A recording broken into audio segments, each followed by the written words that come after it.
it's like a multi-answer because my favorite look was the Holy Couture that I didn't get to wear. It was originally going to be my reveal. Didn't get to wear that. So I ended up making it work I was going to wear it to the premiere because I really loved it. Didn't work there either. So then we fast forwarded to DragCon and I got to wear it for all my divas. It really was like my favorite outfit. Okay, someone's asking you to say mahal kita, which means I love you in Tagalog. Mahal kita? Yeah. Oh, mahal kita. Baklak. Oh my god, so... Diva. Really quick story. I talk in Tagalog to her, but like very like Filipino gay lingo. This one cusses me out in Filipino all day long, and I'm always like, what are you saying? And she'll just be like, baklak, bating baklak, baklak, chakra baklak. And she'll just hit me with it all day long. Ooh, someone asked me. She said, change the topic. A really good question. Someone says, who is your romantic crush on Drag Race? Who was my romantic crush on Drag Race? Or it could be anyone, I guess. Drag queen. A drag queen that I crush on? I feel like Alyssa. That's like an obvious answer. I think Alyssa's so cute. I don't know. Okay, everyone's asking. That's probably like my main go-to. Ocean soup. What does that mean? Is the ocean soup? That must be like some viral thing right now. Yes, it is. Because we dump our trash in it. Look, you want to look things up, follow trends, child, follow that. It's scary. Our ocean is so scary looking right now. Another question someone asked is, what is your advice for a young drag queen? My advice for a young drag queen is to stop immediately. I'm just kidding. No, she's not. I think that drag, here's my thing, prioritize. Because drag is a lot of fun. Drag is so cute. It's so gorgeous. It's a party. It's in a way like your Clark Kent versus Superman. I don't know a girl superhero or superwoman, but I don't know who to compare it to. But it's like your everyday and then your armor, your super character. Mm-hmm. So drag is so much fun, but you gotta prioritize because that shit is expensive. That shit is a lot, and if you are not taking care of yourself outside of drag, then drag is gonna be a disaster. So that's my advice. Okay, another question is... Yes. Ooh, this is a good one. What's your biggest advice for someone dealing with a toxic man?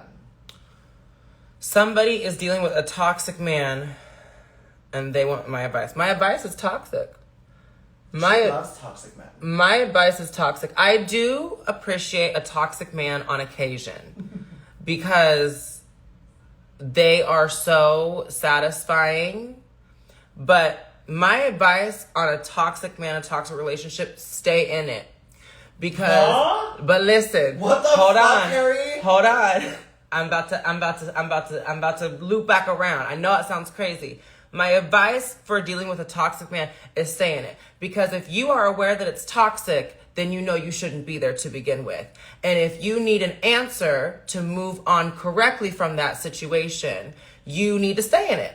Because you are going to realize that you can't deal with it. It is toxic. We just said it. What are we dealing with? Toxicity. You gotta go. It's not healthy for you. No, it's true. It's not healthy for you. So my advice is to, if you know something isn't healthy and isn't good for you and you're like, what the fuck do? I need to do something. Stay there. Stay there long enough until you realize it is not for you, and then you gotta go. It's more of it's like a life learning lesson. It's one of those things that if you find yourself in toxic relationships, you're going to have to figure out what attracted you to that toxicity, and until you learn that, you will just keep getting in them over and over again. I just learned that.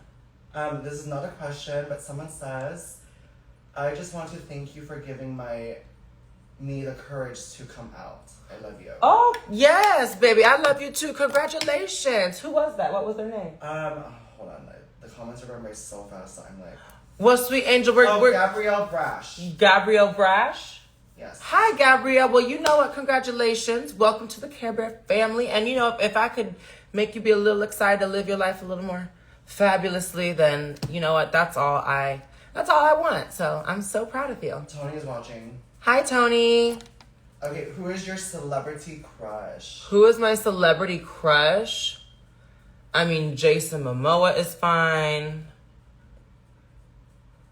My thing is, who's available? I don't even know who's available because everyone's in and out of relationships, situationships, dating, mess, all of it. So I don't know. I need to find an eligible list, and then I'll be like, oh yeah, they're cute. But like, first off, the Hemsworth brothers, they can get it. Nick Cannon can get it. There are many people who could get it, honey. All right, and another question is, what is your favorite current wig right now? My favorite current wig right now. You know what? So I wanted a specific unit that I have been like seeing this color style online a lot, and I was like, "Oh, I want that! Like that looks so good." And the easiest quick fix I could find was to take a unit I had and color it up to the way that I wanted and like take my time and like do it, which I kind of retired from doing the wig thing, and it takes a lot of time and patience. But I sat myself down and I did it kind of like as like a therapy for a moment, and I really created like my favorite hair I have to date, and it was the one that I've been wearing a little bit recently. But I'm gonna keep wearing it because it's like my favorite. You've seen it. Yeah. So good. This is my favorite question so far. Someone asked, his name is John. He asked, fuck, marry, kill, Michelle, Rue, Ross. Fuck, marry, kill, Michelle, Rue, or Ross. I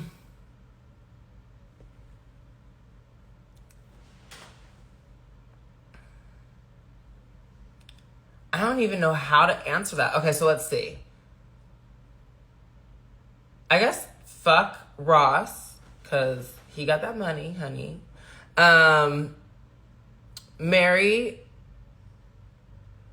Michelle, because, you know, we keep it in the family. And then we're gonna, well, you know, Ruth's close enough to dying anyway, honey. She's lived a long, wonderful life, so that'll be my list. They will never give it to me, but yeah, there's my fuck, marry, kill, I guess. That's a horrible setup.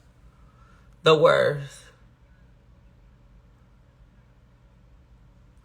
What next? You hit me with another one. You just gonna let that live rent free so I can get my ass handed to me by all them people, honey. Okay, now everyone, these comments are fucking fierce, dude. Of course. Oh, someone's saying like they hope that you have a show in the Philippines.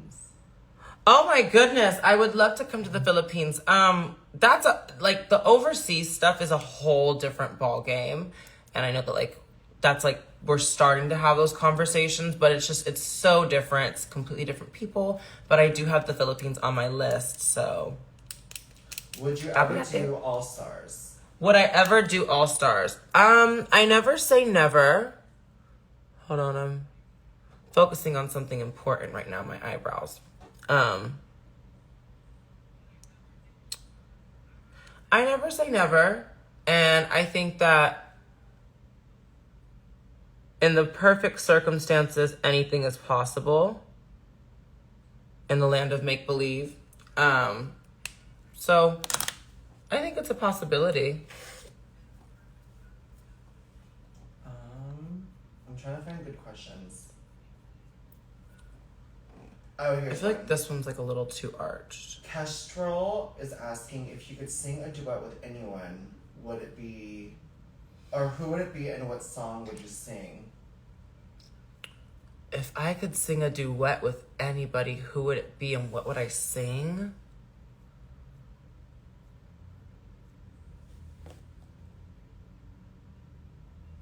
I don't even... Oh my God. That's a good question. Right?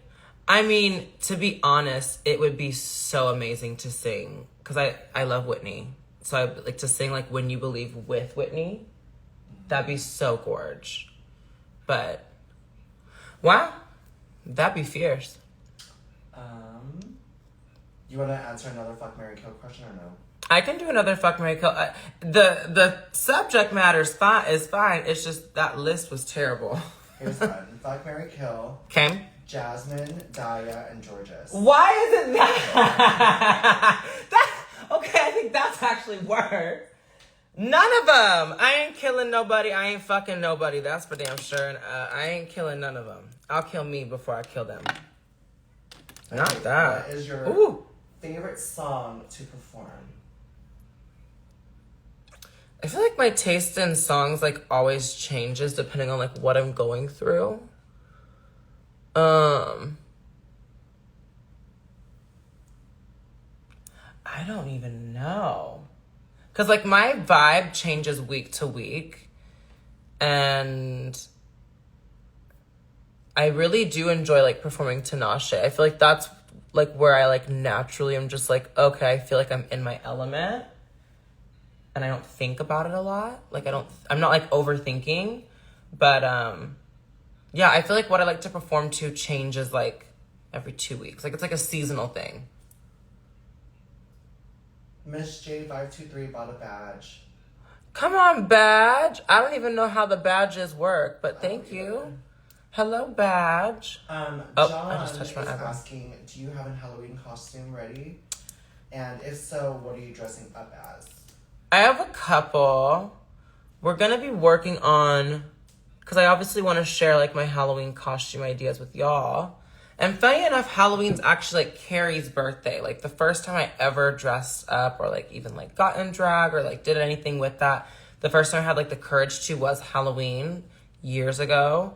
And it's kind of been a wrap ever since. But I do have one ready. I have a couple, but I'm going to be showing y'all very soon my first one. I want y'all to guess. What do y'all recommend? Because I feel like a lot of people's recommendations is probably what I'm doing this year, but I just want to know. And it'll be fun to know. What y'all think I'm going to do for Halloween? Okay, another question. Mm-hmm. Hold on. These comments are... What is your advice for someone coming out as trans? My advice for someone coming out as trans. Breathe. Honestly, breathing is so important. And I mean that to say, like, breathe with everything, you know. Just deciding who you are is already, like, so, like, monumental and hard to do. Most people do not live their life and find who they are, what their real purpose is. Yeah. So to be able to be there and do that, that's already amazing. Remember to breathe, because I feel like as trans people, when you finally realize who you are, what you want to be, what you want to do, I feel like a lot of people are like, okay, well, now I'm behind. I want to be there. Now. Hurry, rush. If you just breathe and let it go and just like, you know, take time. It's like you're developing a whole new life. Think of it as like a pregnancy stage. It's pregnancy, then infancy, then toddler, then young, then, you know, going into adolescence, then learning, and then adulthood. You have to let yourself go through all of those natural stages of finding a new person. So remember that. All right, someone is asking what's the ugliest color combo that you could think of? That's a good question. The ugliest color combo I could think of is like, I don't like when, I'm not a big fan of like red and yellow. I don't like mustard and ketchup. Hi, Emmanuel. Is mustard and ketchup the way you say it? Yes. Because, no, I know why you don't like it, because those colors psychologically get you hungry. That's why McDonald's is red and yellow. Really? Yeah, I learned about that, I think. I think it's true. Certain colors do certain things to your mind. That makes sense. I've never liked mustard nor ketchup. Not much. Like, I'm always like, So when I see the colors together, I think of like mustard and ketchup and then swirling it and it turns like this color. It turns like a weird like burnt orange color, which that I don't mind in terms of palette. But when I think of the two separated, it just like swirls. Someone said Tina Burner. Yeah, that's definitely not my color combo.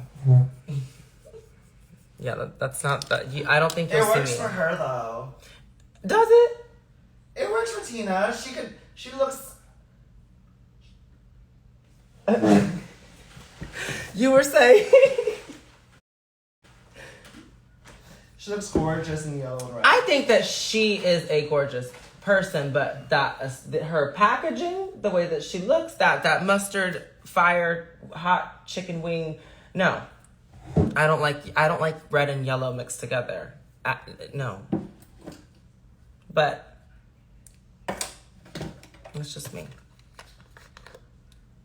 What's another question, you guys? Hey, so I'm gonna suggest that the people watching give her hard questions. I want her to go through it, and I love it. You want me to be just psychologically put through the matrix by these questions? Okay, hit me with it.